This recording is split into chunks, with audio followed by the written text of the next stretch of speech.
नमस्कार दोस्तों, एक बार फिर से आपका स्वागत है target with Goswami YouTube channel में। मैं सुनील गोस्वामी आशा करता हूँ आप सब अच्छे होंगे, कुशल मंगल होंगे और लगातार है वो अपनी स्टडी को कर रहे होंगे। एनसीईआरटी पॉलिटी की सीरीज हम कर रहे थे जिसमें आज का हमारा लेक्चर नंबर 11 है। अभी तक है वो 10 लेक्चर हम आपको करवा चुका हूँ।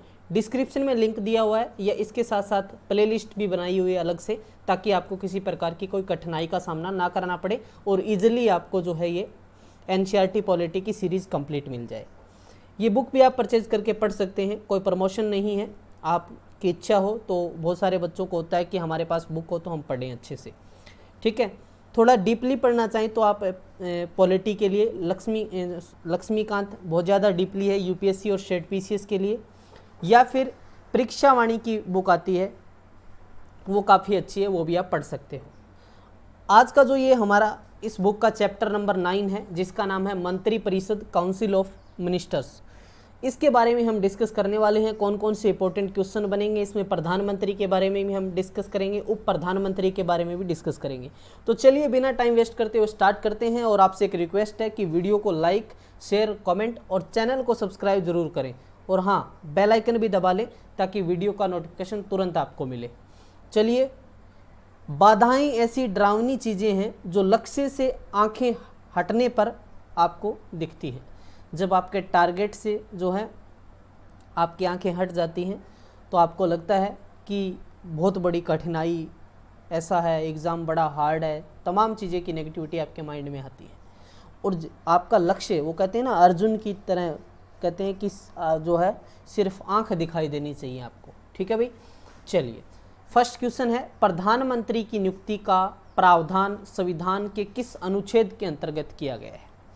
सबसे पहले मैं आपको थोड़ा सा जो the union council of minister होता है, जो संघीय मंत्री परिषद होती है, इसके बारे में थोड़ा सा आप सुन लें तो आपको समझ आ जाएगा।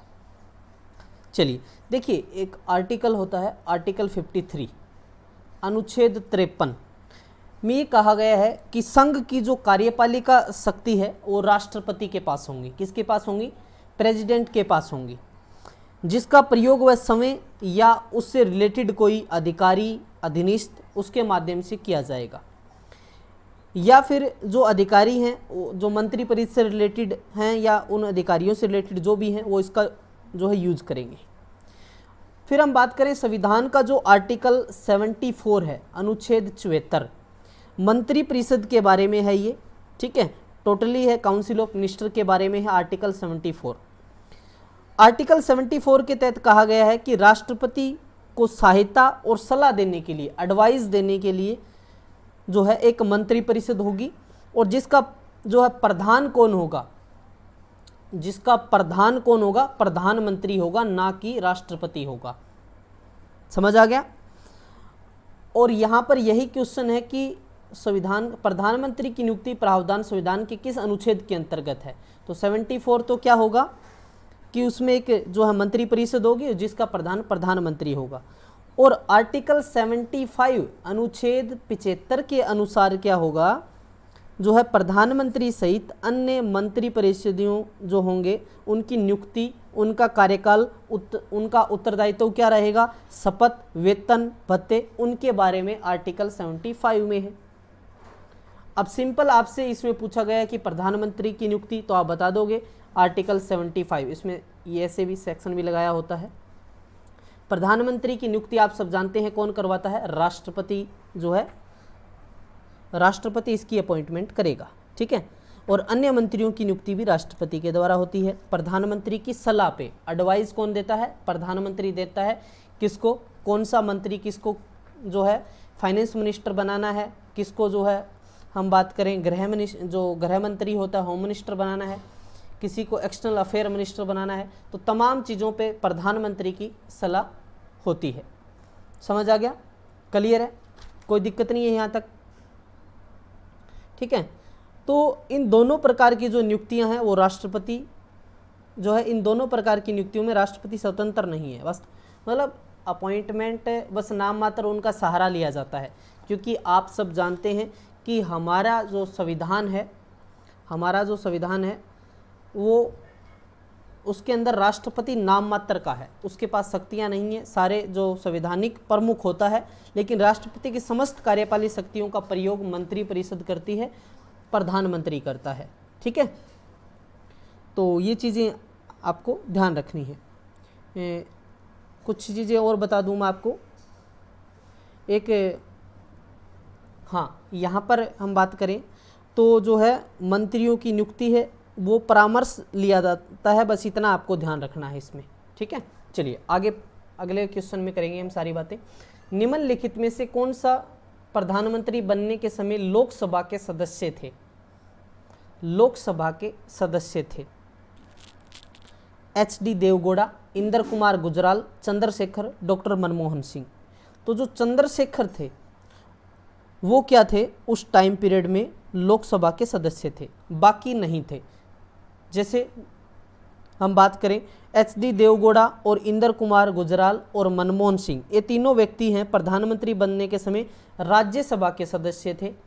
किसके सदस्य? राज्यसभा के, ना कि लोकसभा के। हालांकि प्रमुख किसके बने? लोकसभा के, क्योंकि मंत्री परिषद उसका प्रधान होता है, और ये थे राज्यसभा के। जबकि चंद्रशेखर जो है ये यूपी लोकसभा, इनका निर्वाचन क्षेत्र बलिया जो जिला है वहाँ से ये चुन के आए क्षेत्र से। ठीक है, और 10 नवंबर 1990 से लेके 21 जून 1991 तक, ये जो है 10 नवंबर 1990 से लेकर 21 जून 1991 तक है जो ये भारत के प्रधानमंत्री रहे हैं, भारत के प्रधानमंत्री रहे हैं। ठीक है, अब यहाँ पर कुछ छोटे छोटे क्वेश्चन, जैसे मंत्री परिषद का अध्यक्ष कौन होगा? प्रधानमंत्री होगा। आमतौर पर प्रधानमंत्री किस सदन का सदस्य होता है? लोकसभा का, लेकिन ये जरूरी नहीं है। जैसे ये तीनों व्यक्ति हैं, इंदर कुमार गुजराल, मनमोहन सिंह, HD देवगौड़ा, ये राज्यसभा के थे और फिर भी बने। ये प्रधानमंत्री त्यागपत्र आपसे पूछ ले तो वो राष्ट्रपति को देगा, सीधी सी बात है। संघीय मंत्रिमंडल की बैठक की अध्यक्षता कौन करता है? PM करता है। ये छोटे छोटे प्रश्न आपसे पूछे जा सकते हैं। आयु कितनी होगी प्रधानमंत्री के लिए? तो आपको पता ही है 25 वर्ष होती है लोकसभा सदस्य की, और राज्यसभा वाले की 30 होती है, ये ध्यान रखना। ठीक है, तो यहाँ तक आपको समझ आ गया। चलिए आगे बढ़ते हैं हम। राष्ट्रीय विकास परिषद में कौन शामिल होते हैं? केंद्रीय मंत्रिमंडल के सभी सदस्य, सभी राज्यों के प्रमुख मुख्यमंत्री, जो सभी राज्यों और केंद्र के मंत्रिमंडल सदस्य, या संसदीय प्राक्कलन समिति के सदस्य। तो राइट होगा इसमें, क्या राइट होगा? सभी राज्यों के CM, ठीक है, मुख्यमंत्री होंगे। देखिए, राष्ट्रीय विकास परिषद जो नेशनल डेवलपमेंट काउंसिल है, इसकी स्थापना कब हुई ये आपसे पूछ ले तो एक अलग क्वेश्चन बन जाएगा। 6 अगस्त 1952 को। ठीक है, इसके जो पदेन अध्यक्ष प्रधानमंत्री होते हैं, इसके अध्यक्ष कौन होते हैं आपसे पूछ ले तो PM होते हैं। राष्ट्रीय विकास परिषद के अध्यक्ष कौन होते हैं? PM होते हैं। इसके सदस्यों में सभी कैबिनेट मंत्री, नीति आयोग के सभी सदस्य, सभी राज्यों के मुख्यमंत्री और केंद्र शासित प्रदेशों के जो प्रशासक होते हैं वो जो है इसमें होते हैं। ठीक है, चलिए अगला क्वेश्चन देखें। भारत का प्रधानमंत्री तब तक अपने पद पर रहता है जब तक उसे प्राप्त है सशस्त्र बलों का समर्थन, राज्यसभा का विश्वास, लोकसभा का विश्वास, जनता का समर्थन। बताइए। तो आप सब जानते हैं सशस्त्र बलों का समर्थन कोई मतलब नहीं है अपने, राज्यसभा का नहीं, क्योंकि वो तो अध्यक्ष किसका होता है? लोकसभा का होता है। ठीक है, तो मतलब लोकसभा का मंत्रिमंडल का अध्यक्ष होता है, लोकसभा तो स्पीकर होता है। तो लोकसभा का जो उसके पास बहुमत होगा, विश्वास होगा, तभी तो वो अपने पद पे रहेगा ना।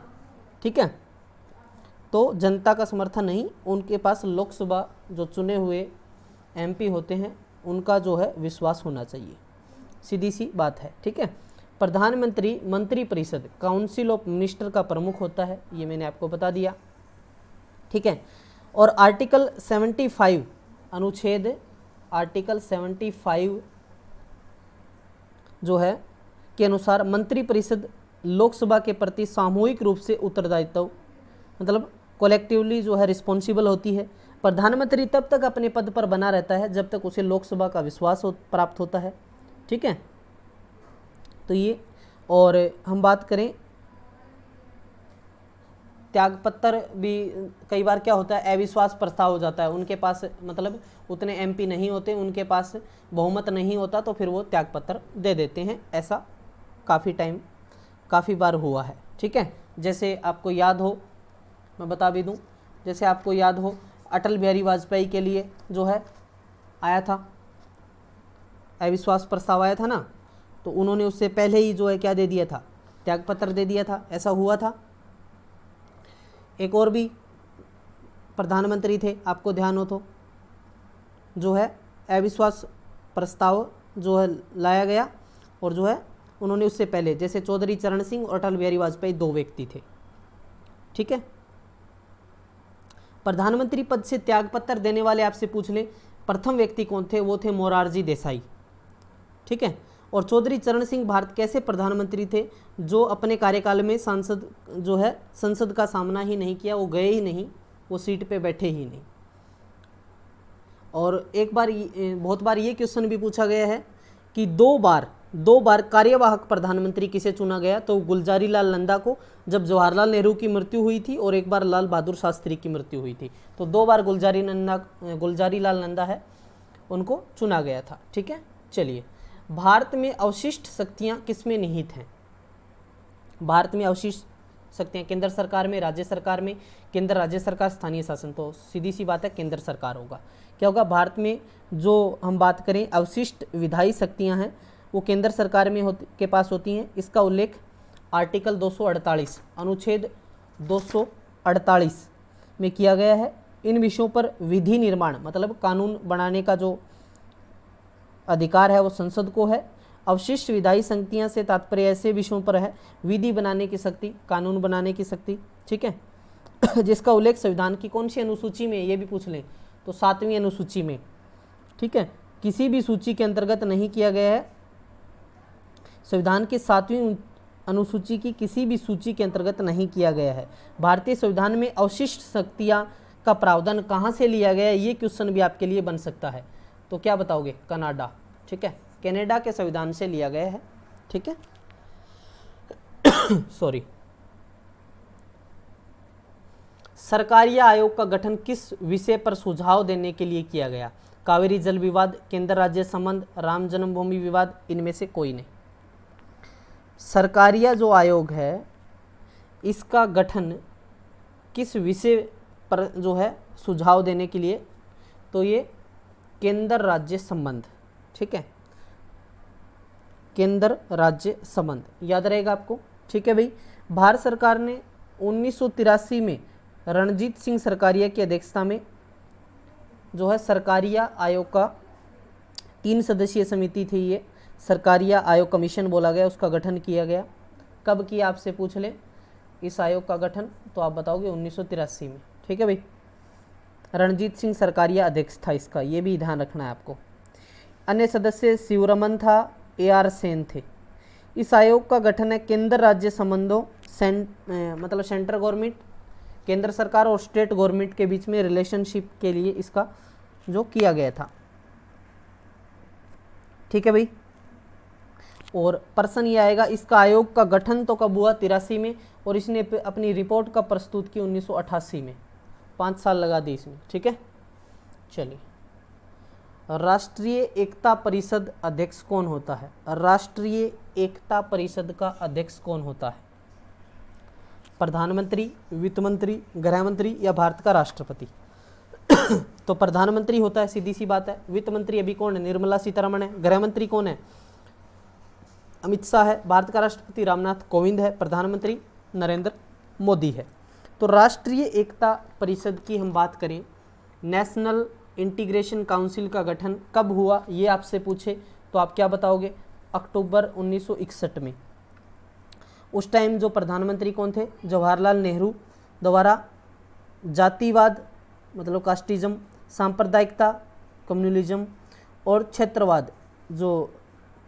क्षेत्रवाद है जैसी समस्याओं को निपटने के लिए किया गया था। इस परिषद के अध्यक्ष कौन होते हैं? तो ये हमने कर ही दिया, कौन होता है? प्रधानमंत्री होता है। प्रधानमंत्रियों को उनके कार्यकाल के साथ सुमेलित करना है। ऐसा प्रश्न आपको स्टेट पीसीएस एग्जाम में या यूपीएससी एग्जाम के अंदर, आईएएस के एग्जाम के अंदर आपको ज़रूर ऐसे क्वेश्चन आपने देखे होंगे। तो इसमें से एक बहुत अच्छी बात ये होती है कि आपको एक भी पता है अच्छे से तो एक या दो से काम चल जाता है, ठीक है। वो आपको श्योरिटी होनी चाहिए, जैसे HD देवगौड़ा, चंद्रशेखर, अटल बिहारी वाजपेयी, विश्वनाथ प्रताप सिंह, ये आपको इसमें मेंशन किया हुआ है, ठीक है भाई। तो हम बात करते हैं, सबसे पहले है HD देवगौड़ा। HD देवगौड़ा, तो HD देवगौड़ा है, उनका जो कार्यकाल रहा वो 1996 से 97 था। तो सीधा सा हमने इनको किससे जोड़ दिया, इससे जोड़ दिया। फिर हम बात करें चंद्रशेखर की, तो चंद्रशेखर है वो 1990 से लेके, चंद्रशेखर है 1990 से 91 तक था। तो फिर इसको किससे जोड़ेंगे, इससे जोड़ देंगे। अटल बिहारी वाजपेयी की हम बात करें, अटल बिहारी वाजपेयी कब थे, 99 से 2004 थे, तो इसको इससे जोड़ देंगे और ये फिर एक ये बच गया। तो अब स्पष्ट सी बात है, यदि पहला मान के चलो आपको पता है कि HD देवगौड़ा 96 से 97 था, तो ये दो तो पहले ही कट गए, फिर सीधी सी बात है। तो इन चीज़ों का आपको ध्यान रखना है, ठीक है, समझ आ गया। चलिए अब बात करते हैं, मैं प्रधानमंत्री से हम रिलेटेड बात करें तो कुछ फैक्ट बता दूं। जैसे पहले प्रधानमंत्री आप सबको पता ही है, पंडित जवाहरलाल नेहरू थे, ठीक है, पंडित जवाहरलाल नेहरू थे, जो 1947 में भारत आज़ाद हुआ उस टाइम बने और ये 64 तक रहे, ठीक है।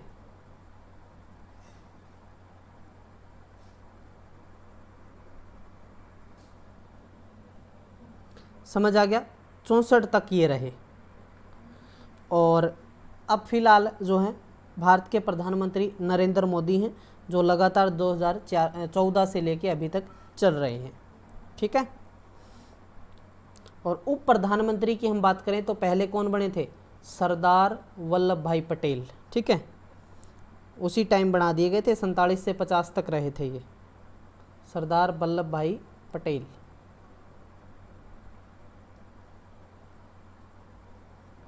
याद रखना है आपको, ठीक है। उसके बाद मोरारजी देसाई को बनाया गया, जगजीवन राम, चौधरी चरण सिंह, YB चौहान, चौधरी देवीलाल 2 बार बने हैं, और लाल कृष्ण आडवाणी लास्ट टाइम बने थे, जो 2002-2004 तक रहे थे, ठीक है। चलिए अब हम बात करते हैं, ये हो गया आपका कैबिनेट का तात्पर्य क्या है, क्या समझते हैं आप कैबिनेट से। शासन के सभी मंत्रीगण, कैबिनेट स्तर के मंत्री, राज्य मंत्रीगण, इनमें से कोई नहीं। तो कैबिनेट स्तर के मंत्री, कैबिनेट क्या होता है, कैबिनेट स्तर के मंत्री, ठीक है।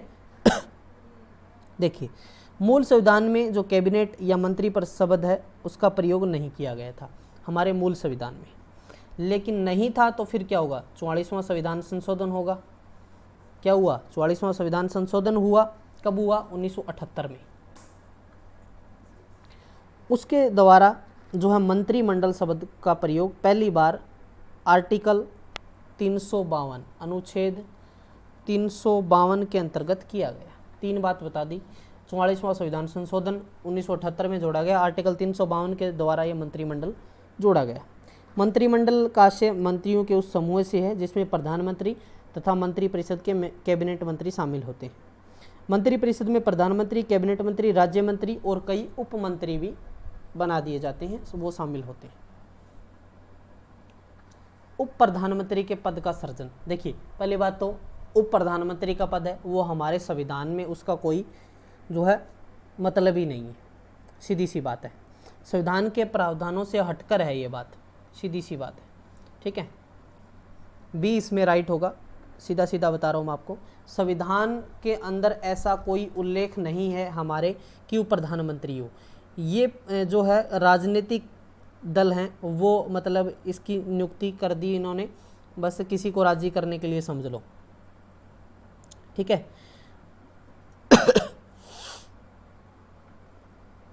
चलिए अब बात, पहले मैंने आपको बता दिया पहले कौन बने थे, तो सरदार वल्लभ भाई पटेल पहले भारत के जो है उप प्रधानमंत्री, और 2 बार चौधरी देवीलाल 1989 से 90 बने थे और 90 से 91, ये 2 टाइम जो है चुने गए थे। क्लियर है भाई, समझ आ गया। चलिए आगे देखें। निम्नलिखित संविधान संशोधनों में से कौन सा ये स्पष्ट करता है कि मंत्रिमंडल में कुल मंत्रियों की संख्या प्रधानमंत्री को सम्मिलित करते हुए लोकसभा के सदस्यों की कुल संख्या को 15% से अधिक नहीं होगी। बहुत इंपॉर्टेंट है ये, मैं पहले ही बता चुका हूँ कि 15% से अधिक नहीं होगी। 90, 91, 92 या फिर 93। तो देखिए जो 91वां जो है संविधान संशोधन है ये, ठीक है। देखिए संविधान का आर्टिकल 75 अनुच्छेद 75 के अनुसार मंत्रिपरिषद मंत्रियों की कुल संख्या प्रधानमंत्री को शामिल करके लोकसभा के कुल सदस्यों की संख्या का 15% से अधिक नहीं होगी। इसको जो है 91वां संविधान संशोधन 2003 के द्वारा जोड़ा गया है, ठीक है। प्रधानमंत्री भी एक मंत्री होता है, किंतु वह मंत्रिपरिषद का क्या होता है, अध्यक्ष होता है। समझ आ गई बात, क्लियर है यहाँ तक? कोई डाउट नहीं होगा आपको, ठीक है भाई। चलिए अब कुछ प्रश्न और मैं जैसे आपसे डिस्कस कर लेता हूँ, जैसे प्रश्न आपसे पूछे जा सकते हैं उससे रिलेटेड ही मैं आपसे जो है करूँगा बात। जैसे देश की प्रथम महिला प्रधानमंत्री आपसे पूछ ले तो आप सबका आंसर होना चाहिए इंदिरा गांधी, सीधी सी बात है, ठीक है, इंदिरा गांधी। क्लियर है भाई? ये क्या थी, मतलब भारत देश की प्रथम महिला जो है प्रधानमंत्री चुनी गई थी। आगे बात करते हैं। सर्वप्रथम लोकसभा में अविश्वास जो प्रस्ताव है किस प्रधानमंत्री के विरुद्ध लाया गया था, तो वो जवाहरलाल नेहरू के विरुद्ध में लाया गया था, ठीक है। और देश प्रथम गैर कांग्रेसी प्रधानमंत्री आपसे पूछ ले तो आप बताओगे मोरारजी देसाई, ठीक है, मोरारजी देसाई। और 13 दिन के लिए सबसे कम समय के लिए हम बात करें प्रधानमंत्री का पद अटल बिहारी वाजपेयी ने ग्रहण किया था, ठीक है भाई, समझ आ गया। चलिए कुछ और क्वेश्चनों की मैं बात करूं। भारत सरकार प्रथम विधि अधिकारी किसको कहते हैं, तो भारत का जो महान्यायवादी होता है अटॉर्नी जनरल होता है, महान्यायवादी, ठीक है। भारत सरकार का जो है सलाहकार भी होता है, वो क्या होता है, सलाहकार होता है, ठीक है। महान्यायवादी की अटॉर्नी जनरल की नियुक्ति कौन करता है, राष्ट्रपति करता है। जैसे राज्य में महाधिवक्ता होता है वैसे ही सेंटर में अटॉर्नी जनरल होता है। क्लियर है भाई? चलिए तो ये इससे जुड़े हुए क्वेश्चन थे। बाकी आपके माइंड में कोई क्वेश्चन आए तो आप मुझसे कमेंट करके जो है पूछ सकते हैं, ठीक है। ऐप को ज़रूर डाउनलोड कर लें, प्ले स्टोर पे जाइए, टारगेट विद गोस्वामी लिखिए या लिंक दिया हुआ डिस्क्रिप्शन में, वहाँ से ऐप ज़रूर डाउनलोड करें ताकि स्टैटिक जीके, करंट अफेयर और वोकैब ये सारे सेशन आपके बहुत अच्छे हो जाएं। और यहाँ पर जो है यदि आप हरियाणा से बिलोंग करते हैं, HSSC के एग्ज़ाम की तैयारी कर रहे हो तो 22 जिलों का कोर्स ऐप पर उपलब्ध है, बहुत जेन्युइन जो है फीस के अंदर 22 जिलों का। इसके साथ साथ 1000 MCQ का कोर्स हरियाणा जीके का सिर्फ 21 रुपये में ऐप पर अवेलेबल है। तो प्ले स्टोर जाइए, डेमो देखिए, उसके बाद आप इसको ले सकते हैं, ठीक है। इसके साथ साथ आप मुझे इंस्टाग्राम पे भी फॉलो कर लें, ठीक है। और टेलीग्राम चैनल से जुड़ जाइए ताकि वहाँ पर जो आपको है ये सारी की सारी PDF मैं आपको प्रोवाइड करवा सकूँ। हाँ बता देता हूँ, वैसे लिंक मिल जाएगा, लेकिन स्पेशल पॉलिटी के लिए जुड़ना चाहते हैं तो NCERT पॉलिटी बस यही लिखना है आपको, टेलीग्राम पे आपको मिल जाएगा चैनल। या फिर मेरे जो पर्सनल इस चैनल से टारगेट विद गोस्वामी से जुड़ना चाहते हैं तो GOSWAMI ये आप लिखेंगे तो आपको चैनल मिल जाएगा, ठीक है। चलिए तो पढ़ते रहिए, मुस्कुराते रहिए। जय हिंद, जय भारत।